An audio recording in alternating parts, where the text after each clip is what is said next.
곤장 80대의 유배 2000리입니다. 저는 그 말을 듣는 순간 온몸이 얼어붙었습니다. 제 앞에 무릎 꿇은 사내는 40대 중반쯤 되어 보였습니다. 거친 손, 구부정한 등 해진 옷, 평범한 백성이었습니다. 그가 무슨 큰 죄를 지었기에 이런 형벌을 받는다는 것인지 이해할 수 없었습니다. 과연 그에게는 어떤 사연이 있었던 걸까요? 이야기 이어가겠습니다.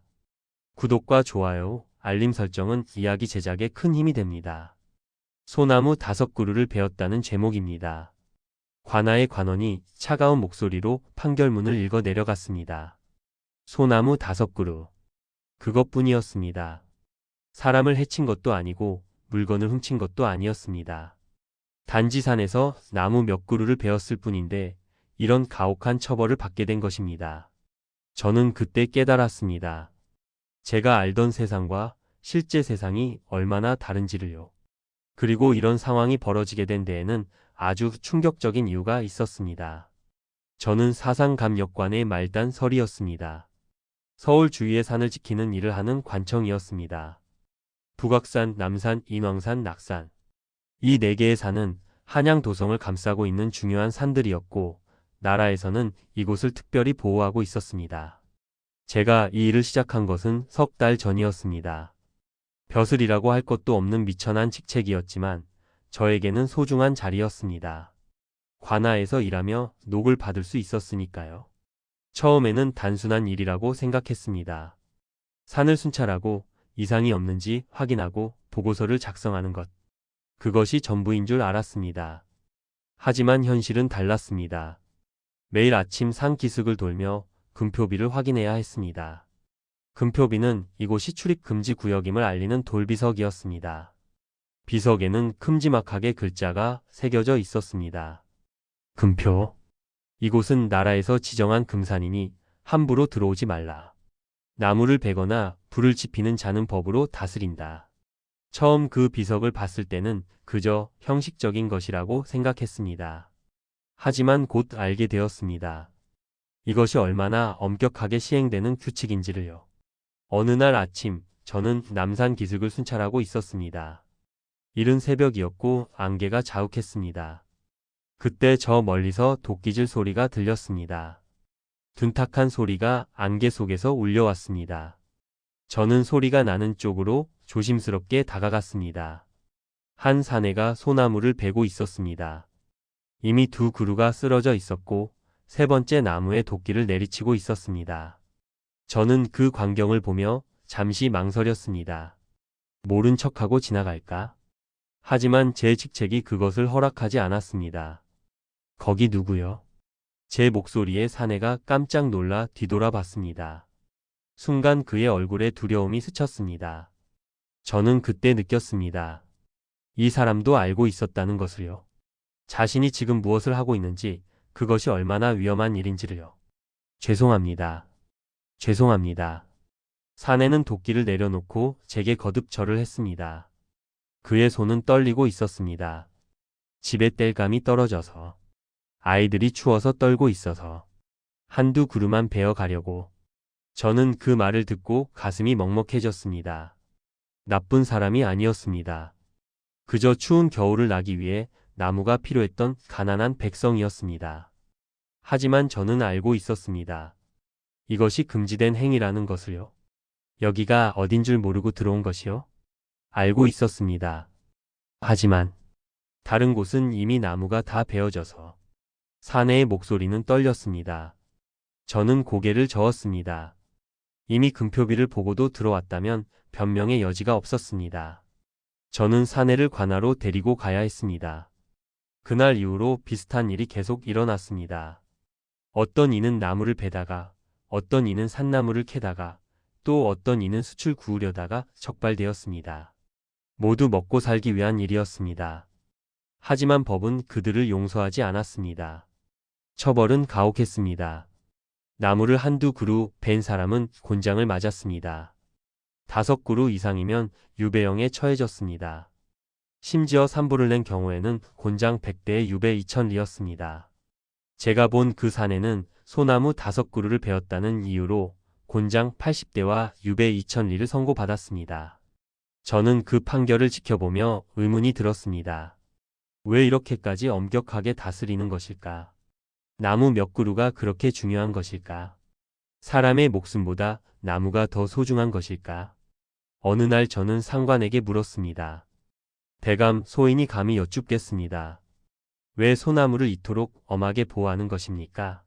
상관은 저를 잠시 바라보더니 한숨을 쉬었습니다. 자네는 아직 모르는구나. 이 소나무들이 얼마나 귀한 것인지를. 그는 창밖을 바라보며 말을 이었습니다. 궁궐 하나를 짓는데 소나무가 몇 그루나 필요한 줄 아는가? 수천 그루가 필요하네. 전함 한 척을 만드는데도 수백 그루가 들어가지. 관청 건물, 다리, 성벽. 나라를 운영하는 데 필요한 목재가 얼마나 많은지 자네는 상상도 못할 걸세. 저는 그제야 조금씩 이해하기 시작했습니다. 하지만 여전히 의문이 남았습니다. 그렇다면 다른 산의 나무를 베면 되지 않습니까? 이미 다른 산은 거의 다 벌거숭이가 되었네. 백성들이 땔감으로 집 짓는데, 농기구 만드는데 다 베어버렸지. 이제 남은 곳이 여기밖에 없어. 그래서 이곳만큼은 반드시 지켜야 하네. 상관의 말을 듣고 저는 깨달았습니다. 이것은 단순히 나무를 보호하는 것이 아니었습니다. 나라의 미래를 지키는 일이었습니다. 지금 이 소나무들을 함부로 베어버리면 나중에 궁궐을 지을 수도 전함을 만들 수도 없게 됩니다. 그래서 나라에서는 성저심리라는 제도를 만들었습니다. 한양 도성 사대문 밖 심리, 그러니까 약 4km 안쪽 지역에서는 함부로 나무를 베거나 개발을 할 수 없었습니다. 그곳에 사는 백성들은 땅을 경작할 수도 집을 지을 수도 없었습니다. 심지어 무덤을 쓰는 것조차 금지되었습니다. 그리고 사상금표는 더욱 엄격했습니다. 북악산, 남산, 인왕산, 낙산은 아예 출입 자체가 금지되었습니다. 이곳의 소나무들은 특별히 좋은 품질이었기 때문에 왕실과 국가에서 직접 관리했습니다. 저는 그날 밤 숙소로 돌아와 오래 생각했습니다. 제가 지키고 있는 것이 단순한 나무가 아니라 나라의 미래라는 것을 알게 되었습니다. 하지만 동시에 그 때문에 고통받는 백성들도 보았습니다. 추운 겨울에 땔감이 없어 떨고 집 지을 나무가 없어 비를 맞으며 농사 지을 땅이 없어 굶주리는 사람들을요. 다음 날 아침 저는 다시 산을 순찰했습니다. 금표비 앞에 서서 그 글자를 다시 읽었습니다. 금표, 출입 금지, 개발 제한. 오늘날로 치면 그린벨트와 똑같은 개념이었습니다. 수백 년 전 조선시대에도 이미 이런 제도가 있었던 것입니다. 저는 그때 알았습니다. 역사는 반복된다는 것을요. 그리고 어떤 제도든 그 안에는 복잡한 이유들이 얽혀 있다는 것을요. 좋은 의도로 시작된 정책이 누군가에게는 생존의 위협이 될 수 있다는 것도요.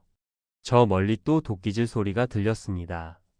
저는 한숨을 쉬고 그쪽으로 발걸음을 옮겼습니다. 오늘도 또 누군가를 잡아야 할 것입니다. 그리고 그 사람은 또 엄한 처벌을 받을 것입니다. 나무 몇 그루 때문에요.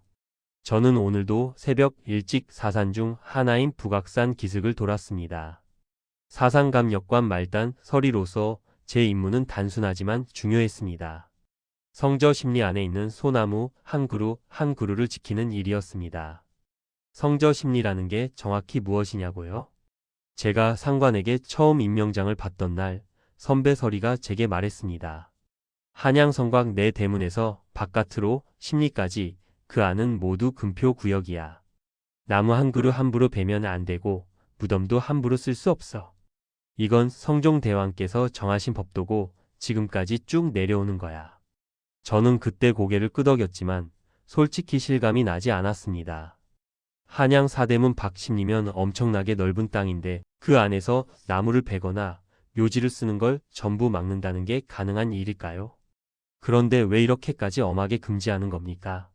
선배는 한숨을 쉬며 대답했습니다. 황장목 때문이지. 황장목. 그 단어를 들었을 때 저는 가슴이 철렁 내려앉았습니다. 황장목은 조선 왕실과 나라에서 가장 귀하게 여기는 소나무였습니다.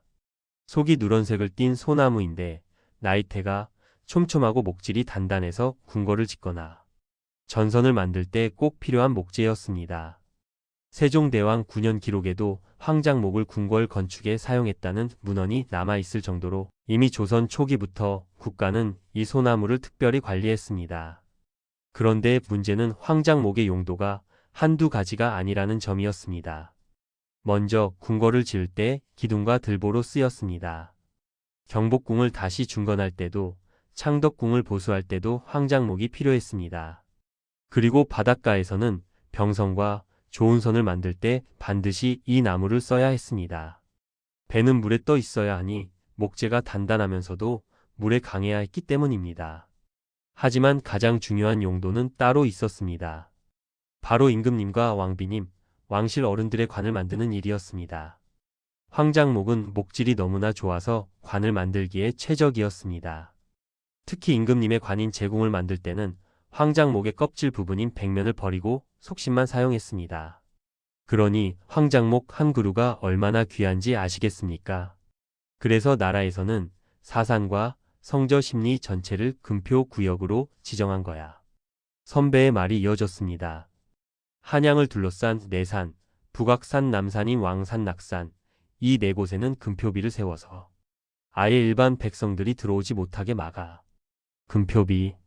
저는 그날 처음으로 그 돌비석을 직접 보러 갔습니다. 북악산 자락 어귀에 서 있던 그 비석에는 이렇게 새겨져 있었습니다. 이 안은 금표 구역이니 함부로 들어오지 말라. 나무를 베거나 불을 놓는 자는 곤장 100대의 이천리 유배에 처한다. 저는 그 글귀를 읽으며 등골이 서늘해졌습니다.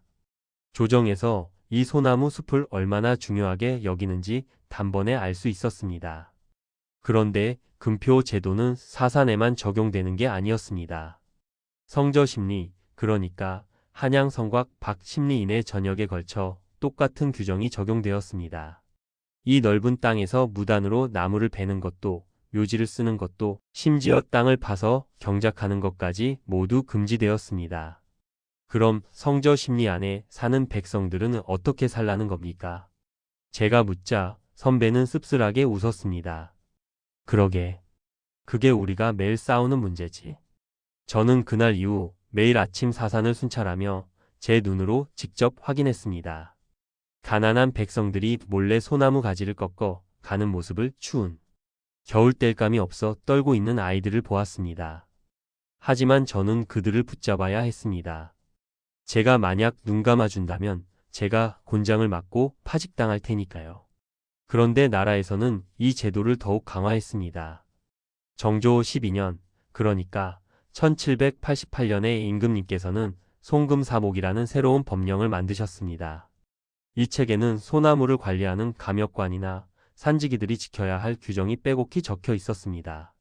소나무 그루수를 일일이 장부에 기록하라. 정해진 구역 안에서는 절대 벌채를 금지한다. 바닷가 30리 이내에서는 사유림이라도 벌채를 막아라. 저는 그 법령을 읽으며 한숨을 쉬었습니다. 나라에서 소나무를 얼마나 자산으로 여기는지 명확했습니다. 국가 입장에서는 당연한 일이었습니다. 궁궐 한 채를 짓는데 수천 그루의 소나무가 필요했고 전선 한 척을 만드는 데도 수백 그루가 들어갔습니다. 만약 소나무 숲이 사라진다면 나라의 기반 자체가 흔들릴 터였습니다. 하지만 저는 매일 순찰을 돌며 의문이 들었습니다. 이 제도는 정말 누구를 위한 것일까? 궁궐을 짓는 건 임금님과 왕실을 위한 것입니다. 전선을 만드는 건 나라를 지키기 위한 것입니다. 왕실 어른들의 관을 만드는 것도 국가 최고 어른을 모시기 위한 일입니다. 그런데 그 모든 것을 위해 백성들은 땔감 하나 마음대로 구할 수 없고 조상묘 하나 제대로 쓸 수 없습니다. 어느 날 저는 한 노인을 붙잡았습니다.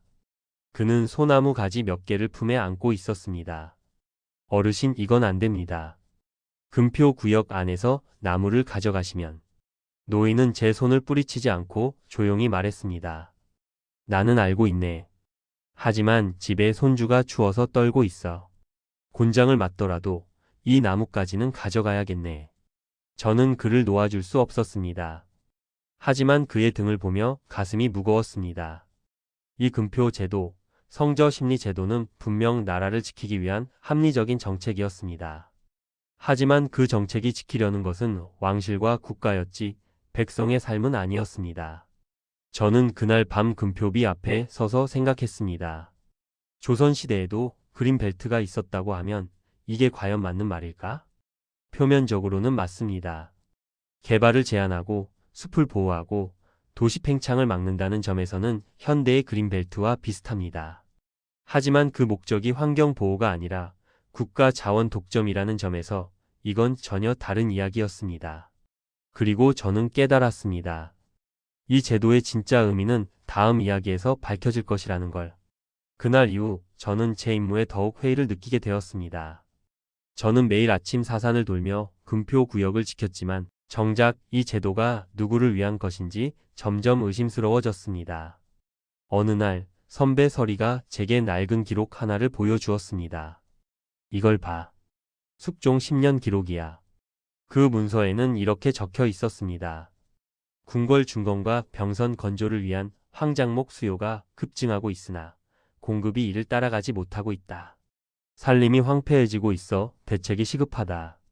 저는 그 문장을 읽으며 가슴이 답답해졌습니다. 국가는 계속해서 소나무를 필요로 했고 그 수요는 끝이 없었습니다. 궁궐 한 채를 짓는데 수천 그루, 전선 한 척을 만드는데 수백 그루가 들어갔습니다. 아무리 금표를 세우고 벌목을 막아도 국가가 쓰는 나무의 양이 너무 많았던 겁니다. 그러니까 이 금표 제도는 제가 입을 열자 선배가 한숨을 쉬며 말을 이었습니다. 환경을 보호하려는 게 아니야.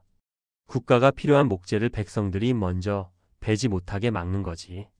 왕실과 조정이 쓸 나무를 독점하려는 거야. 그 순간 저는 깨달았습니다. 금표 제도의 진짜 목적은 환경 보호가 아니었습니다. 1차 목적은 왕실과 국가가 사용할 목재를 확보하는 것이었고 2차 목적은 풍수지리 사상에 따라 한양을 둘러싼 사산의 지맥을 보호하고 군사적 방어 기능을 유지하는 것이었습니다. 풍수지리요? 그래. 조선 왕조는 한양의 내산, 북악산 남산인 왕산낙산이 도성의 기운을 지켜준다고 믿었어. 그래서 사산의 나무를 함부로 베면 왕조의 운이 기운다고 여겼지. 하지만 그건 명분일 뿐이고 실제로는 목재 확보가 가장 중요했어. 저는 고개를 끄덕였습니다. 풍수지리 사상도 군사 방어도 모두 의미가 있는 이유였지만 결국 가장 큰 이유는 국가의 자원 독점이었던 겁니다.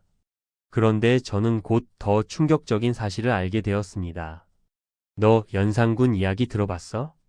선배가 조심스럽게 물었습니다. 저는 고개를 끄덕였습니다. 연산군은 조선 역사상 가장 포각한 임금으로 알려진 인물이었습니다. 연산군은 금표를 자기 마음대로 확대했어. 원래 성저 심리, 그러니까 성곽 박 심리까지만 금표 구역이었는데 연산군은 1503년부터 도성 사방 100리까지 금표를 확대했어. 기존보다 10배 이상 넓어진 거지. 10배요? 그래. 그 이유가 뭔지 아니? 자기 사냥터를 만들기 위해서야. 저는 숨이 막혔습니다. 연산군은 명목상 군사 이동로 보호와 난개발 방지를 내세웠지만 실제로는 경기도 일원을 자신만의 유흥지와 사냥터로 만들려 했습니다. 그리고 그 지역에 살던 백성들을 모두 쫓아냈습니다. 고양, 부평, 남양주 일대가 모두 연산군의 사냥터가 됐어. 그 안에는 금표비를 세우고 이렇게 새겨 넣었지. 선배가 손가락으로 공중에 글씨를 그렸습니다. 금표 안으로 들어온 자는 왕명을 어긴 것으로 간주하고 그와 그의 가족 모두 극형에 처한다. 가족까지요? 그래. 연산군일기에 기록되어 있어. 금표 구역에 들어간 백성뿐만 아니라 그 가족까지 사형에 처했다고. 1995년에 고양시 대자동에서 실제로 연산군이 세운 금표비가 발굴됐는데 그 비석이 바로 그 증거야. 저는 몸서리를 쳤습니다. 금표 제도는 원래 국가 목재를 확보하기 위한 정책이었지만 연산군 같은 폭군의 손에 들어가면 백성을 짓밟는 도구로 변질될 수 있었던 겁니다. 그런데 더 아이러니한 건 흥청망청이라는 말이 바로 여기서 나왔다는 거야. 흥청망청이요? 연산군이 자기 유흥지를 만들기 위해 금표를 마구 세우고 그 안에서 흥청이라는 기녀들을 불러 밤낮 없이 연애를 벌였어.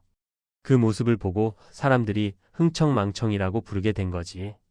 지금은 막 쓰고 낭비한다는 뜻으로 쓰이지만 원래는 연산군의 만행을 비꼬는 말이었어. 저는 말문이 막혔습니다. 금표 제도는 원래 합리적인 정책이었지만 권력자의 탐욕에 의해 백성을 억압하는 수단이 되어버렸습니다.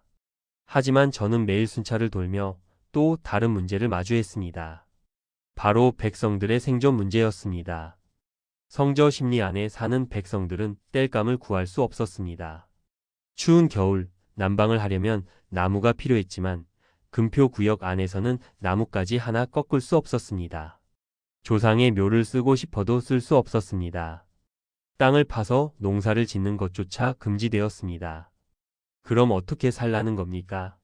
어느 날 제가 붙잡은 한 백성이 제게 소리쳤습니다. 나무 한 가지 베면 곤장 80대의 유배라고 하지만 땔감이 없으면 우리는 얼어 죽습니다. 국가를 위한 소나무라지만 그 소나무가 백성의 목숨보다 귀합니까? 저는 그에게 대답할 수 없었습니다. 그의 말이 틀리지 않았기 때문입니다. 조선 후기로 갈수록 목재 수요는 계속 늘어났습니다. 궁궐 화재로 경복궁을 재건할 때마다, 외란과 호란 이후 전선을 재건할 때마다 황장목은 부족했습니다. 그래서 국가는 더욱 엄격하게 금표 정책을 강화했고 정조 12년 1788년에는 송금 사목까지 만들어 소나무 개체수를 일일이 장부에 기록하게 했습니다. 하지만 백성들은 몰래 나무를 베어갔습니다. 생존을 위해서였습니다. 저는 그들을 붙잡아야 했지만 가슴은 점점 무거워졌습니다. 어느 날 밤 저는 북악산 자락에 홀로 앉아 생각했습니다. 이 제도는 정말 그린벨트일까? 표면적으로는 맞습니다. 도시 팽창을 억제하고 특정 구역의 개발을 제한하며 숲을 보호한다는 점에서 현대의 그린벨트와 비슷합니다. 하지만 그 목적은 완전히 달랐습니다. 조선의 금표 제도는 환경 보호가 아니라 국가 자원 독점을 위한 것이었습니다. 왕실과 조정이 필요한 목재를 확보하고 풍수 지리 사상에 따라 왕조의 기운을 지키며 군사적 방어선을 유지하기 위한 정책이었습니다. 그리고 그 정책의 피해는 고스란히 백성들이 짊어졌습니다. 저는 그날 밤 깨달았습니다. 이 제도의 진짜 의미는 정책이 누구를 위한 것인가를 묻는 것이라고. 그리고 그 질문은 500년이 지난 지금도 여전히 유효하다고. 정조 12년 1788년 가을이었습니다. 저는 성공감 관하로 급하게 불려갔습니다. 손에는 새로 만들어진 법령집 한 권이 쥐어졌습니다. 송금사목. 표지에 새겨진 그 네 글자를 보며 저는 이제 일이 더 복잡해지겠다는 예감이 들었습니다. 이 책에는 소나무를 관리하는 감역관과 산지기들이 지켜야 할 규정 28개 조항이 담겨 있다. 전문부터 읽어보거라. 상관의 지시에 따라 저는 첫 페이지를 펼쳤습니다. 소나무는 전함과 세곡 운반을 위한 수송선 건조, 그리고 궁궐과 관악 건축에 반드시 필요한 목재이다. 따라서 소나무 숲의 그루수를 조사하여 장부에 기록하고 정해진 구역 내의 소나무는 절대 벌채를 금한다. 저는 그 문장을 읽으며 한숨이 나왔습니다. 이제 단순히 금표 구역을 순찰하는 것만이 아니라 소나무 한 그루 한 그루를 세어서 장부에 기록해야 한다는 뜻이었습니다. 그루수를 어떻게 다 세라는 겁니까?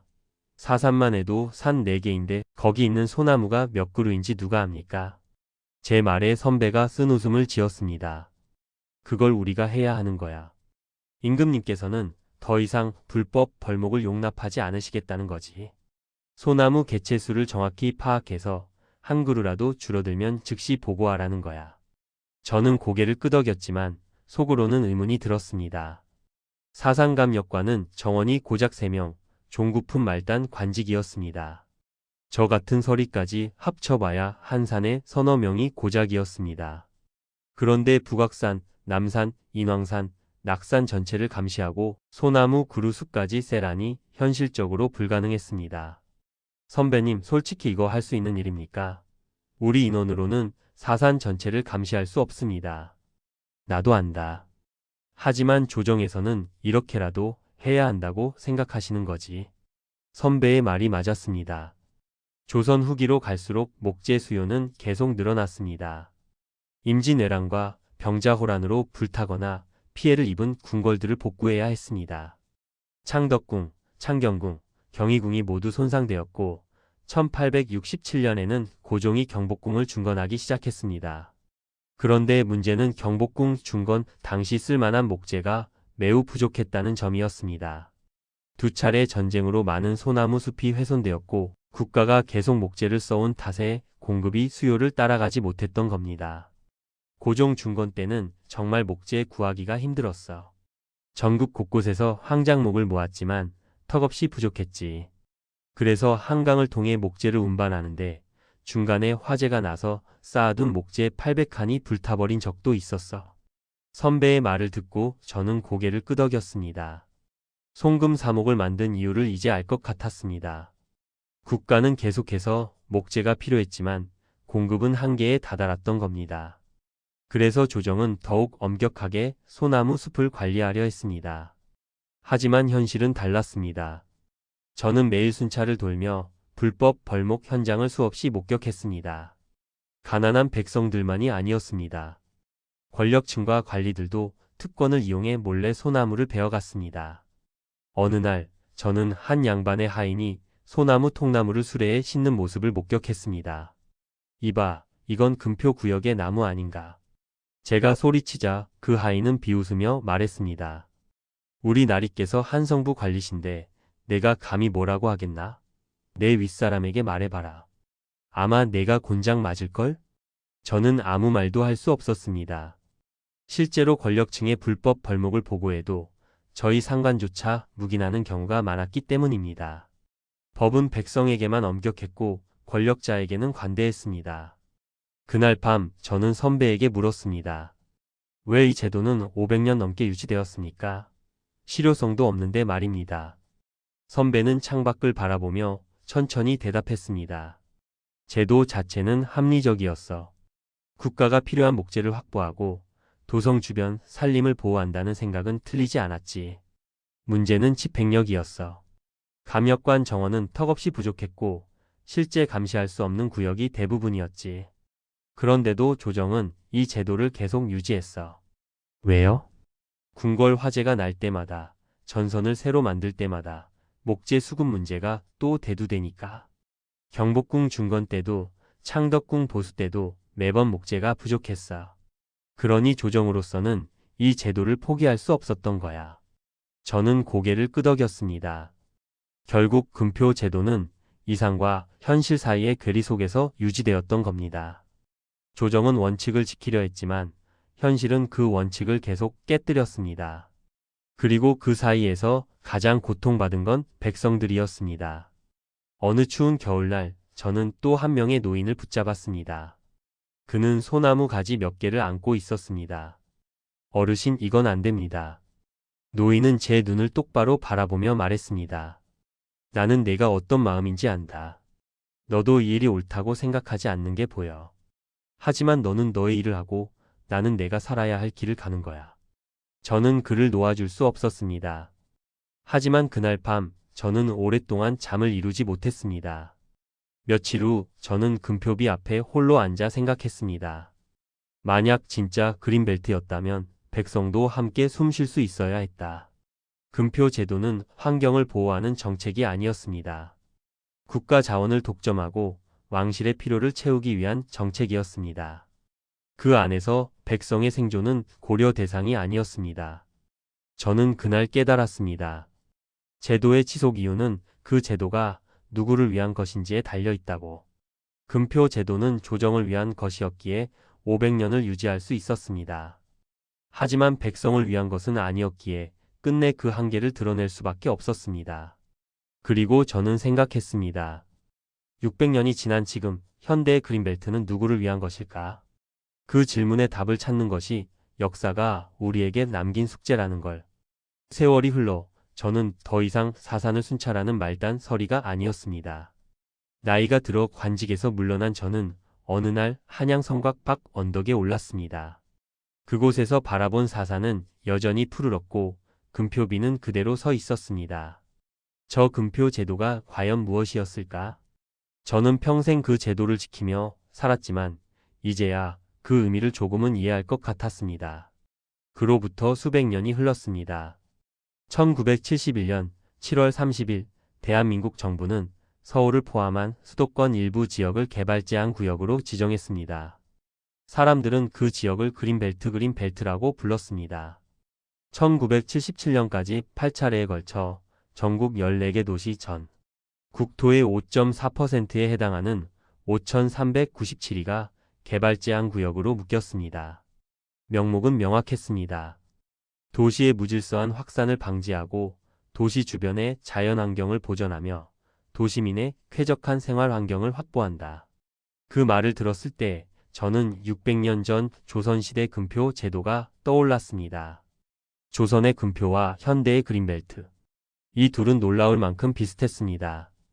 첫째, 도시 주변 특정 구역을 지정해 개발을 제한한다는 점에서 같았습니다. 조선은 성저 심리와 사산을, 현대는 도시 외곽 일대를 묶었습니다. 둘째, 그 구역 안에서 건축과 토지 이용을 엄격히 규제한다는 점에서 같았습니다. 조선은 벌목과 묘지를 금지했고 현대는 건물 신축과 용도 변경을 제한했습니다. 셋째, 위반 시 처벌이 따른다는 점에서 같았습니다. 조선은 곤장과 유배를, 현대는 벌금과 이행강제금을 부과했습니다. 하지만 결정적인 차이가 있었습니다.